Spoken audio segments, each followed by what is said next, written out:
Happy Sunday morning दोस्तों।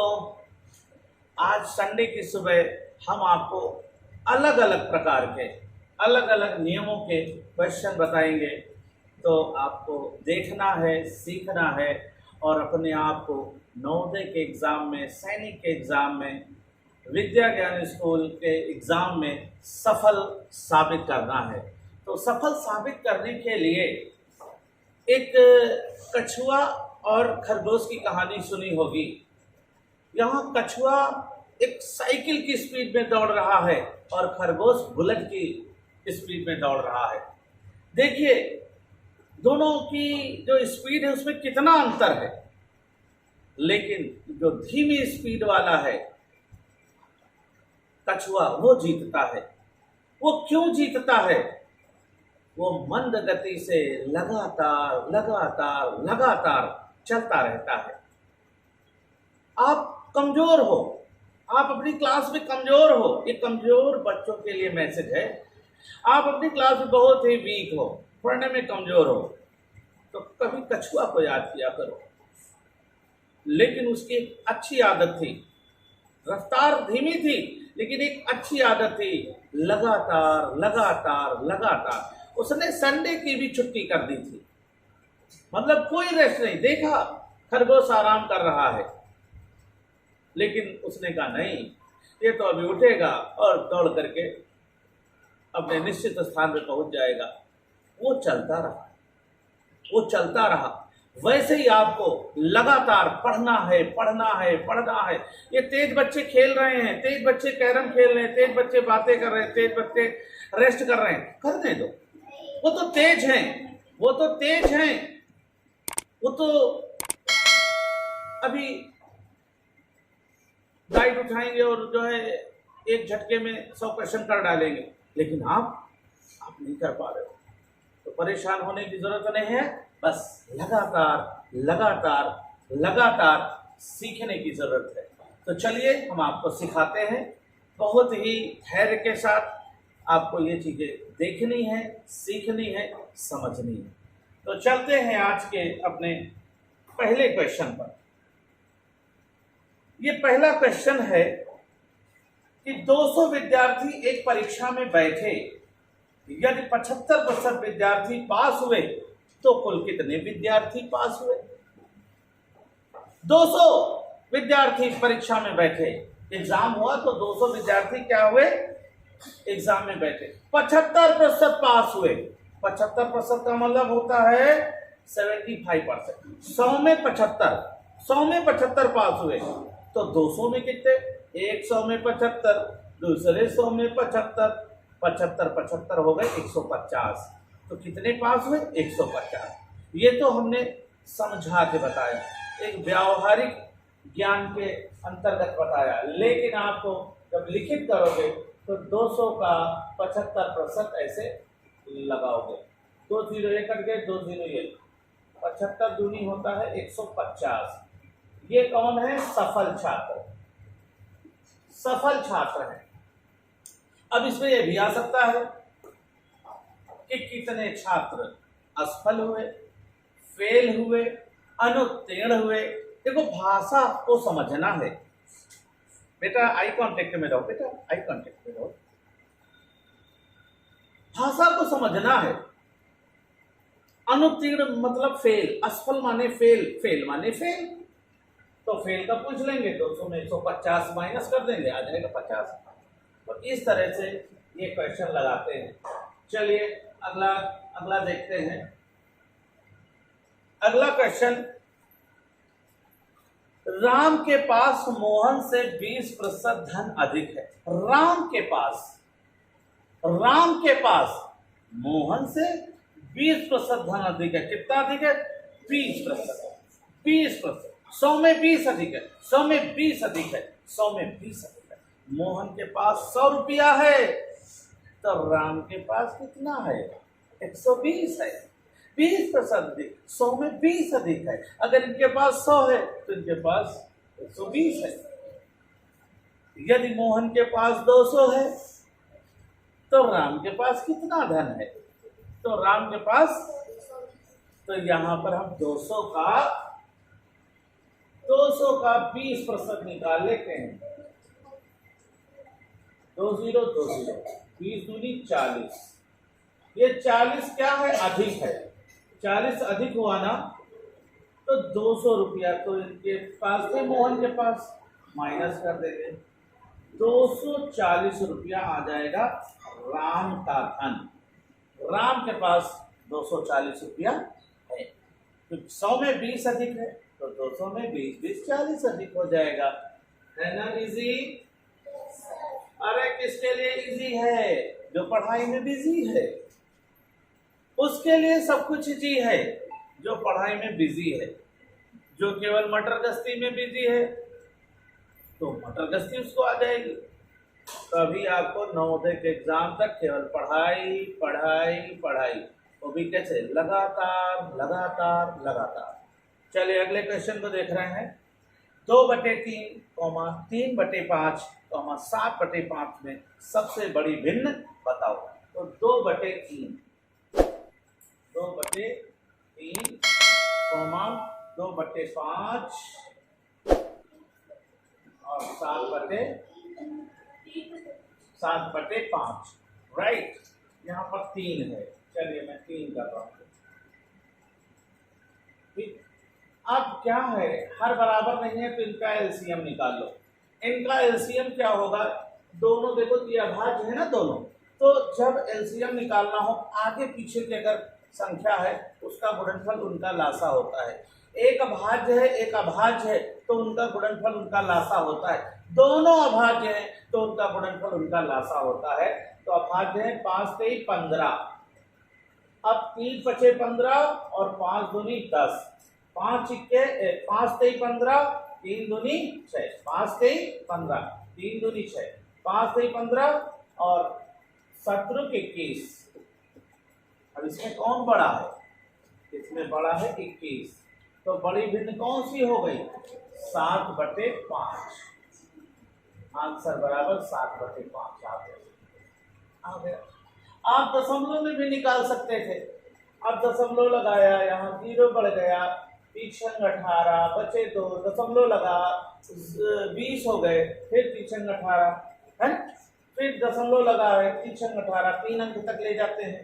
फिर यहाँ पर दशमलव लगा, यहाँ 0 बढ़ गया, 5 6 30, यहाँ पर 5 1 5, अब बचे यहाँ पर 2, दशमलव लगा हो गए 20, 5 6 30। तो देखो 1.4 बड़ा होता है।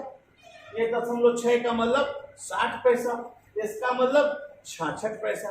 तो कौन बड़ा हुआ? 1.5, 1.4। ऐसे कर लो, दशमलव से निकाल लो, लेकिन निकलेगा तभी जब आप निकालने के लिए पूरा प्रयास करोगे। नेक्स्ट क्वेश्चन देख लो। श्रेणी में खाली स्थान पर क्या होगी? क्या है? 2 है, 6 है, 5 है, 15 है, 14 है, 41 है। देखिए यहाँ पर क्या है? 2 6 5 15, 2 6 5 15, 2 6 5 15, 14 42 41, 14 42 41। देखिए इसको 2 से गुणा किया गया 3 से, 2 3 6, इसको 5 को 3 से, 5 3 15, इसको 14 से 42, राइट। और इसको क्या करेंगे? 41 3, तो 3 1 3, 3 चौको 12, 123 आएगा। लेकिन ऑप्शन देख रहा हूँ 2 2 दिए हैं ऑप्शन, 123 तो आ ही रहा है। आगे क्या होगा? आगे क्या होगा?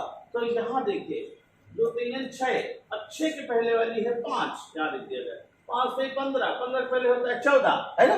देख रहे हो ना?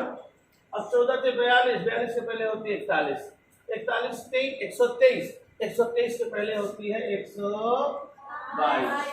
माने ऑप्शन नंबर जिसमें 123, 122 है वो आ गया।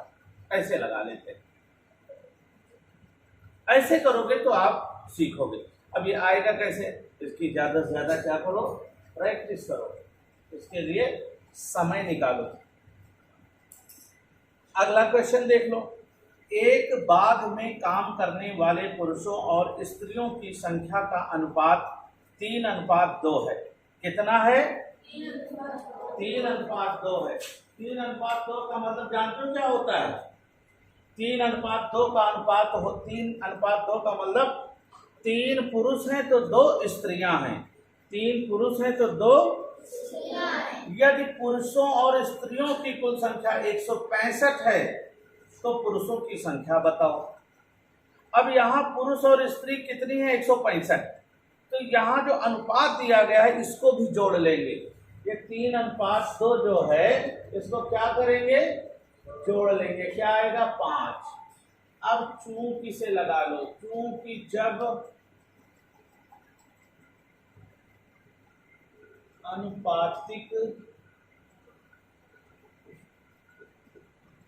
योग 5, तब अब क्या पूछा जा रहा? पुरुषों की संख्या। तब पुरुष बराबर 3, तब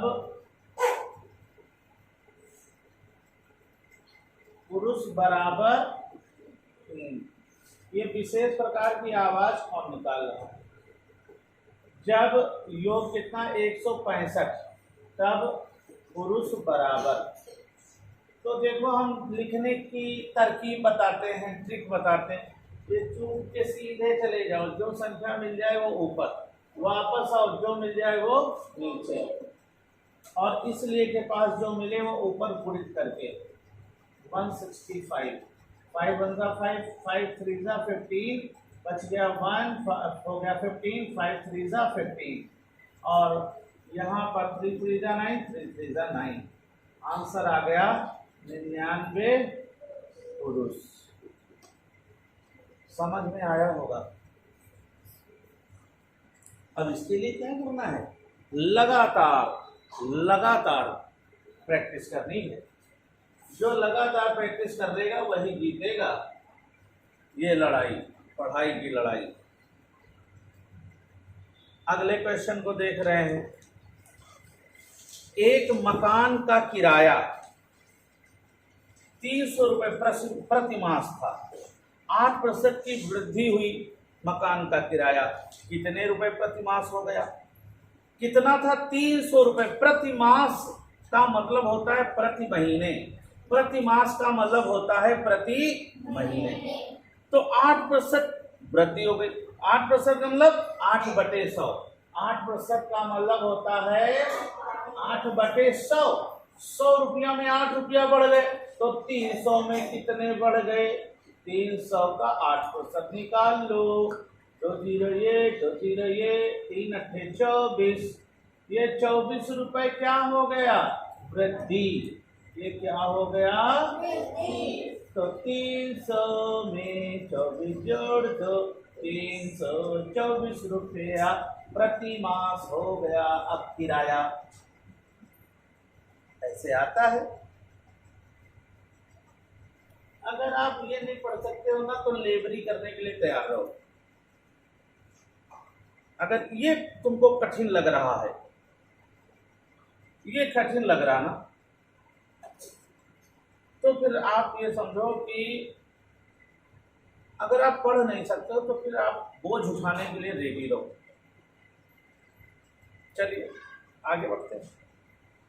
3.5 गुणित 0.01 क्या करेंगे? ये इसको 35 मानो, इसको 1 मानो। 35 1 35। अब दशमलव लगाना है तो देखो 1 2 इधर है, 3 अंक बाद लगेगा। दोनों तरफ देखा जाता है तो यहाँ 2 अंक गुणनफल में आ गए। 3 अंक बाद दशमलव लगाना है तो क्या करेंगे? एक 0 बढ़ा लेते हैं। अब दशमलव लगा लेते हैं, और एक ये 0 सजावट के लिए है, ये भी जरूरी है। आंसर बराबर 0.035 35। ऐसे लगा लो भैया। आगे बढ़ जाओ। गावस्कर ने पहली इनिंग में 65 व दूसरी इनिंग में 75 रन बनाए। गावस्कर द्वारा बनाए गए रनों का औसत बताओ।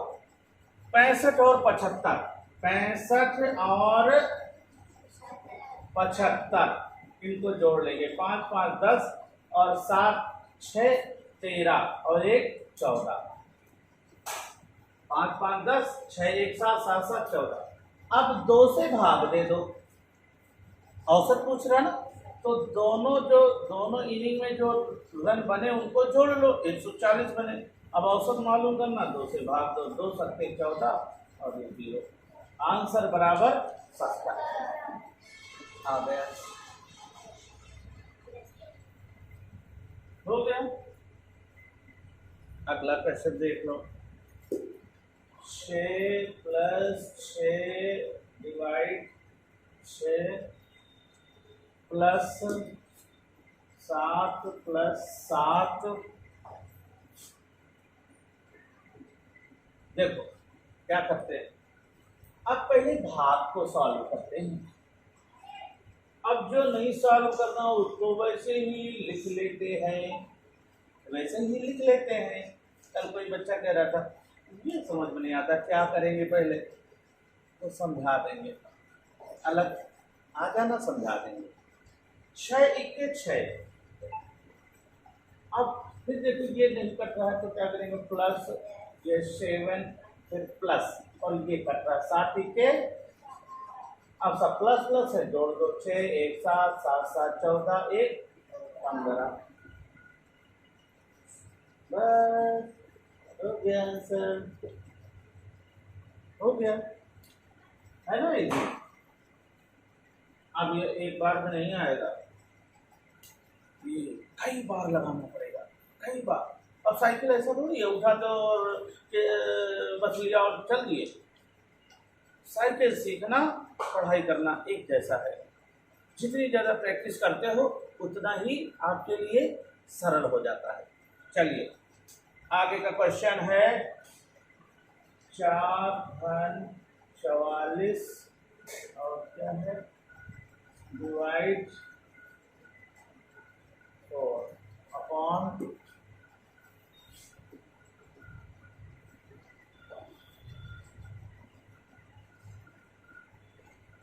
ये क्या करेंगे, पहले हम ये देखो डिवाइड को सॉल्व करेंगे। 4 + 4 से इसको काटो 11 आ जाएगा, 4 × 4 4 × 4, ठीक। अब ब्रैकेट को करते हैं तो 44 4 कितना होता है 48, फिर डिवाइड 4। अब इसको करते ऊपर को क्या करेंगे, जोड़ देंगे, कितना हो जाएगा 15 और इससे भाग देंगे तो 4 × 4 4 दूनी 8, ये आ गया 15/12। अब क्या करेंगे, काटेंगे, 3 × 5 = 15, 3 × 4 = 12, 5/4 आया। अब 5/4 ये तो विषम भिन्न है, इसे संयुक्त भिन्न में बदल लो। 4 × 4 बचे यहाँ 1 सही 1/4 आपका आंसर आ गया। दशमलव में अगर आएगा तो 1 और 1/4 का दशमलव में क्या होता है, 0.25, 1.25 आ जाएगा। विषम भिन्न में अगर आएगा तो 5/4 आ जाएगा। इसमें विषम भिन्न में आंसर दिए हैं ऑप्शन में, तो 5/4 लिख देंगे। तो हर तरह से सीखो, आप आंसर के लिए मत परेशान हो, आंसर आवे। हमें वो चीज़ देखनी है जैसे हम सीखें, सीखना जरूरी।